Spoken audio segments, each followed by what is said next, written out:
दोस्तों, आप सबको एक नई कहानी में स्वागत है। सुमन भाभी, कहाँ हो आप? अमर ने अपना हेलमेट एक और रख दिया और दूसरे हाथ का पैकेट डाइनिंग टेबल पर रख दिया।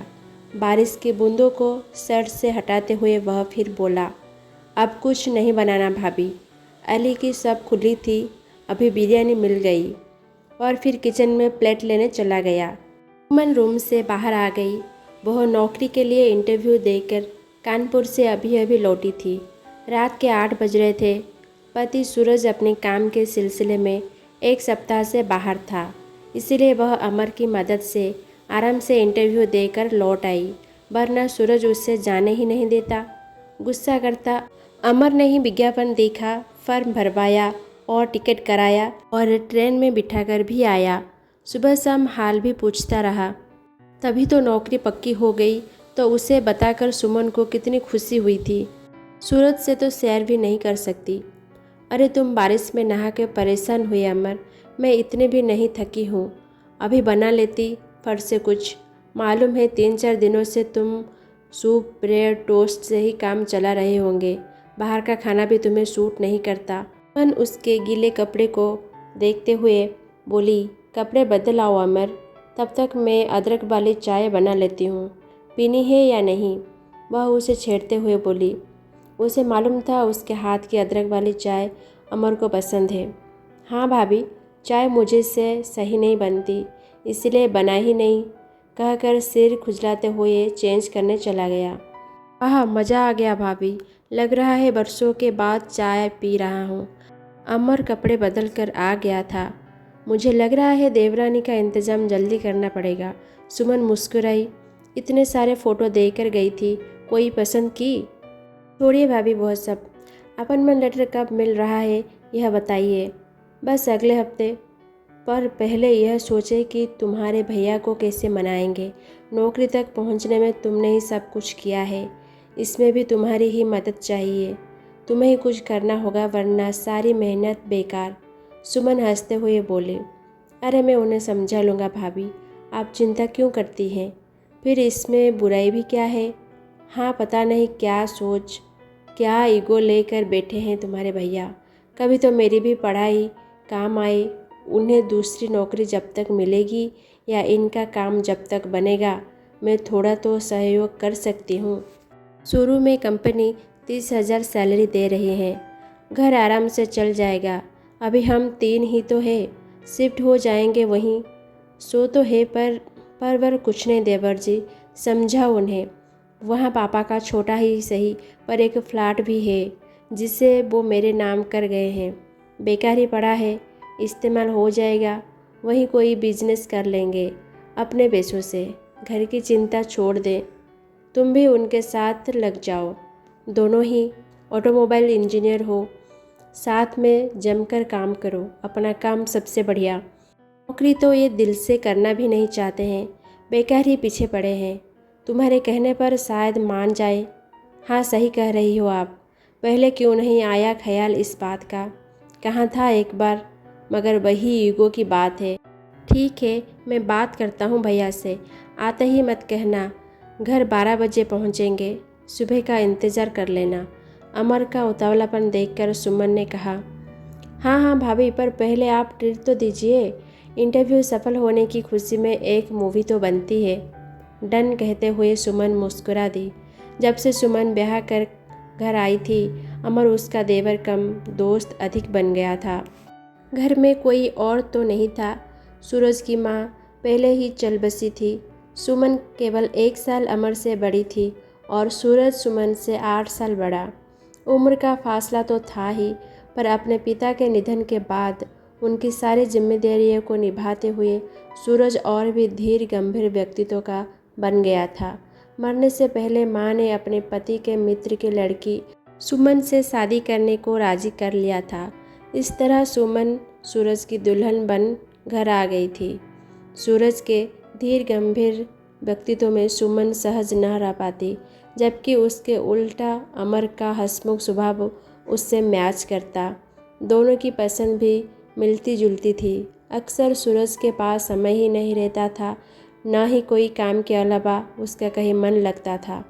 सुमन मूवी देखना चाहती थी। अमर 3 टिकट ले आया, लेकिन सूरज को ये सब बातें बचकानी लगती। फिल्मों में मेरी कोई रुचि नहीं, तुम दोनों ही देख आओ। सूरज जानता था कि उसकी बोर कंपनी में वो भी एंजॉय नहीं कर पाएंगे। सुमन का अधिक साथ अमर का ही मिला। वह उससे काफ़ी घुल मिल गई थी। दोनों की पसंद भी एक, मूवी हो या टीवी के प्रोग्राम, अक्सर समय मिलता तो साथ देखते। महीने की शॉपिंग भी दोनों साथ कर आते। मजाक में कभी कभी सुमन कहती थी, जरा सी चूक हो गई अम्मा जी से, बड़े से नहीं छोटे से मेरा ब्याह कराना चाहिए था। पसंद भी एक जैसी और स्वभाव भी। अमर हेल्पिंग भी है, वरना मैं तो यहाँ गृहस्थी अकेले संभाल ना पाती। दोनों ने मिलकर सूरज को किसी तरह कानपुर शिफ्ट होने के लिए मना लिया। इंडस्ट्रियल एरिया है भैया, चलो वहीं चलकर कुछ साथ करते हैं। यहाँ हर कोने में अम्मा की यादें बसती है, बड़ा खाली खाली सा लगता है। आपका भी मन नहीं लगता है, इसीलिए बाहर रहते हैं। चलते हैं भैया, अमर बोला। सभी कानपुर शिफ्ट हो गए थे। सुमन अपनी नौकरी पर जाने लगी। 2-3 सालों में भाइयों की मेहनत रंग लाई। वहाँ नामी गैरेज के मालिक बन गए, मोटर पार्ट्स की फैक्ट्री लगाई, फिर कार डेकोर का बिजनेस भी चालू किया। काम तो अच्छा चल पड़ा भाभी, आप महान हो। बस अब आप काम छोड़ दो, बहुत हुआ। अब तो चाचा कहने वाली गुड़िया ला दो। एक दिन सुमन को सोफे पर बैठाकर अमर बोला। क्यों नहीं अमर, पर पहले मेरी देवरानी का इंतज़ाम करो, फिर आराम ही आराम करूँगी। अब चाचा कहने वाली गुड़िया भी आएगी और पापा कहने वाला गुड्डा भी, कह सुमन जोर से हंस पड़ी थी। सच घर इतना बड़ा हो गया है, पर रहने वाले वही 3। रहने वालों की संख्या बढ़ानी ही चाहिए और उत्सव भी मनने चाहिए। अब शादी के लिए और मना नहीं करोगे आप देवर जी? रिश्ते के लिए आए फ़ोटो में आरती का फ़ोटो बार बार उठाकर देख रहे थे। वह पसंद है ना? शर्माने से काम नहीं चलेगा। सुमन ने उसकी कमर में चिकोटी काटी तो उसका चेहरा गुलाबी हो गया। सुमन के आने के 5 साल बाद घर में 2 बंदों का इजाफा हुआ। एक सुमन ने बेटी को जन्म दिया और दूसरे अमर से शादी के बाद आरती का घर में प्रवेश हुआ। शुरू में सब ठीक था, पर धीरे धीरे आरती पैसों का हिसाब रखने लगी। सुमन के प्रबंध में भी कोई न कोई नुक्स निकाली रहती। अमर का सुमन से पूछ कर काम करना भी उसे न भाता और न ही वह चाहती कि उसका अमर सुमन के कहे पर काम करे। उसे साथ लेकर घूमना फिरना, मूवी, मार्केट जाना, बिस्तर में बैठकर साथ टीवी देखना, हंसी मजाक करना उसके कलुषित मन को और कसेला बना देता। उसने अमर से कई बार कहने की कोशिश की, पर वह डांट देता कि कूड़ा दिमाग है तुम्हारा, साफ करो। माँ के बाद भाभी मेरी माँ समान है, बड़ी बहन भी है और दोस्त भी। अमर के सामने तो वह चुप हो जाती, पर सुमन को रह रह कर ताने देने से बाज न आती। सुमन का खून खोल उठता, पर कलह बचाने के उद्देश्य से उसने उसे कुछ न कहना ही उचित समझा। अब अमर से वह थोड़ी दूरी भी रखने लगी, जिससे आरती को बुरा ना लगे। उसे इस बात का ध्यान रहता। आरती को तब भी चैन नहीं आया। एक दिन उसने मौका पाकर सूरज के कान भरने चाहे। भैया, आप तो बड़े भोले हो, काम में इतने व्यस्त रहते हैं, कुछ जानते ही नहीं कि घर में क्या हो रहा है। क्या हो रहा है का मतलब? तब आरती ने अपने मन का सारा जहर उगाल दिया। आरती की बात सुनकर सूरज उसी पर आप से बाहर हो गया। बोला, छी, ऐसी घटिया बातें सोच भी कैसे तुमने? अमर को वह अपना देवर नहीं छोटा भाई मानती है। अमर ने भी उसे बड़ी बहन का दर्जा दिया।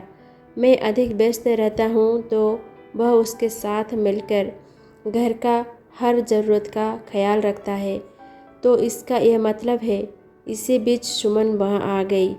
पूछा, क्या हुआ सूरज? सूरज को गुस्से में देख वह घबरा गई थी। अमर भी वहाँ आ पहुँचा।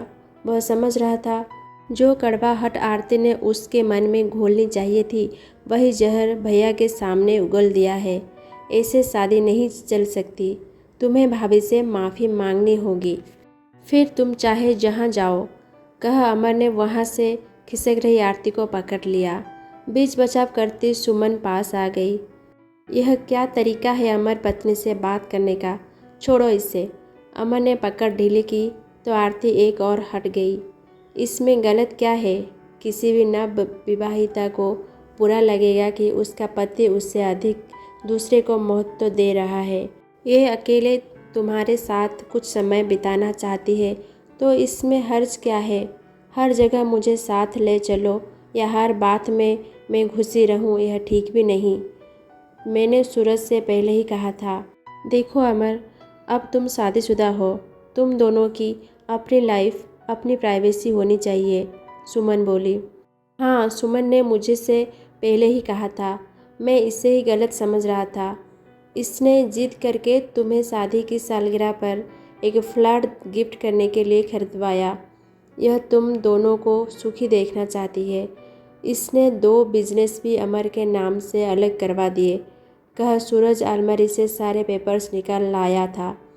तुम अगले हफ्ते क्या आज ही यह सब अपने पास रखो। जाओ, तैयारी करो और खुश रहो। भैया भाभी, मुझे माफ़ कर दीजिए, मैंने आपको गलत समझा। आरती चरणों में गिर पड़ी। अमर गुड़िया को गोद में लिए उसके गाल पर प्यार करने के बहाने अपनी नम आँखों को पोंछ रहा था। सुमन समझ गई कि सबसे अलग जाने की कल्पना से अमर का दिल कितना आहत हो उठा। बोली, कोई नहीं देवर जी, पास ही तो है, दोनों जब चाहो आते जाते रहना। और फिर वह आरती को प्यार से गले लगाते हुए बोली, हमेशा खुश रहना। दोस्तों, आशा करती हूँ कि ये कहानी आपको पसंद आई होगी। अगर कहानी पसंद आई हो तो प्लीज़ इसको लाइक कीजिए, कमेंट कीजिए और अगर हमारे चैनल पर नए हैं तो हमारे चैनल को सब्सक्राइब करना मत भूलिएगा।